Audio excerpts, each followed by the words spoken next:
The Polar Express, written by Chris Van Allsburg. On Christmas Eve, many years ago, I lay quietly in my bed. I did not rustle the sheets. I breathed slowly and silently.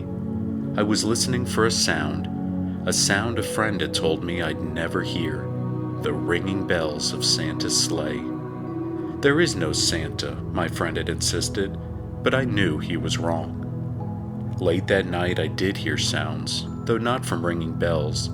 From outside came the sounds of hissing steam and squeaking metal. I looked through my window and saw a train standing perfectly still in front of my house. It was wrapped in an apron of steam. Snowflakes fell lightly around it. A conductor stood at the open door of one of the cars.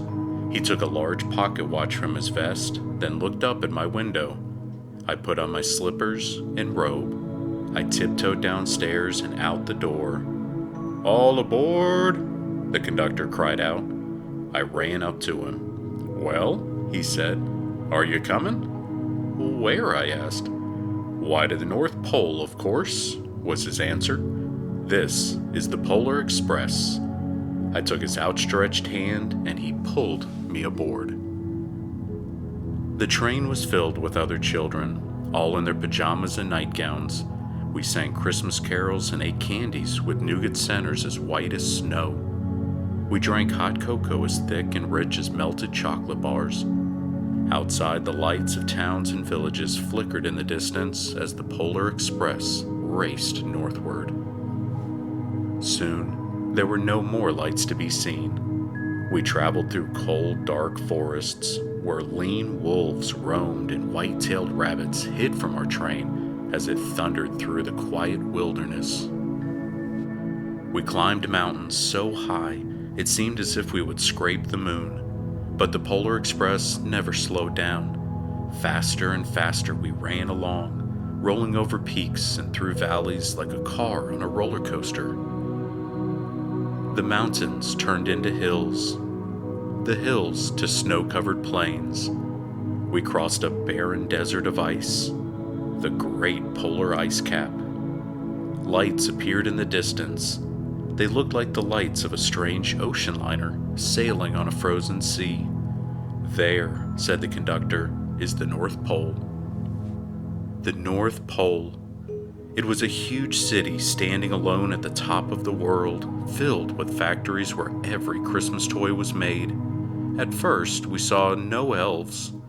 "They're gathering at the city center," the conductor told us. "That is where Santa will give the first gift of Christmas." "Who receives the first gift?" we all asked. The conductor answered, "He will choose one of you." "Look," shouted one of the children, "the elves." Outside, we saw hundreds of elves. As our train drew closer to the center of the North Pole, we slowed to a crawl. So crowded were the streets with Santa's helpers. When the Polar Express could go no further, we stopped and the conductor led us outside. We pressed through the crowd to the edge of a large open circle. In front of us stood Santa's sleigh. The reindeer were excited. They pranced and paced, ringing the silver sleigh bells that rung from their harnesses. It was a magical sound like nothing I'd ever heard. Across the circle, the elves moved apart, and Santa Claus appeared. The elves cheered wildly.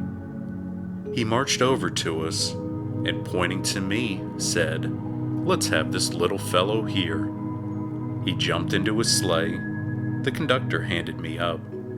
I sat on Santa's knee, and he asked, "Now, what would you like for Christmas?" I knew that I could have any gift I could imagine, but the thing I wanted most for Christmas was not inside Santa's giant bag. What I wanted more than anything was one of the silver bells from Santa's sleigh. When I asked, Santa smiled. Then he gave me a hug and told an elf to cut a bell from a reindeer's harness.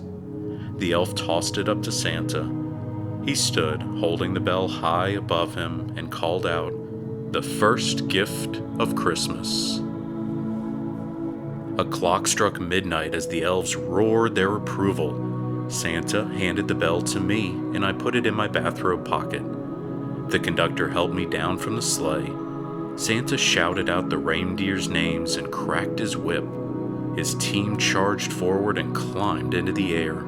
Santa circled once above us, then disappeared in the cold, dark polar sky. As soon as we were back inside the Polar Express, the other children asked to see the bell. I reached into my pocket, but the only thing I felt was a hole. I had lost the silver bell from Santa Claus's sleigh.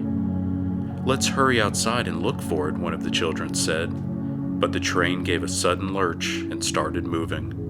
We were on our way home. It broke my heart to lose the bell. When the train reached my house, I sadly left the other children. I stood in my doorway and waved goodbye. The conductor said something from the moving train, but I couldn't hear him. "What?" I yelled out. He cupped his hands around his mouth. "Merry Christmas," he shouted. The Polar Express let out a loud blast from its whistle and sped away. On Christmas morning, my little sister Sarah and I opened our presents. When it looked as if everything had been unwrapped, Sarah found one last small box behind the tree. It had my name on it. Inside was the silver bell. There was a note. "Found this on the seat of my sleigh. Fix that hole in your pocket. Signed, Mr. C." I shook the bell. It made the most beautiful sound my sister and I had ever heard. But my mother said, "Oh, that's too bad." "Yes," said my father. "It's broken." When I'd shaken the bell, my parents had not heard a sound. At one time, most of my friends could hear the bell, but as years passed, it fell silent for all of them. Even Sarah found one Christmas that she could no longer hear its sweet sound. Though I've grown old, the bell still rings for me, as it does for all who truly believe.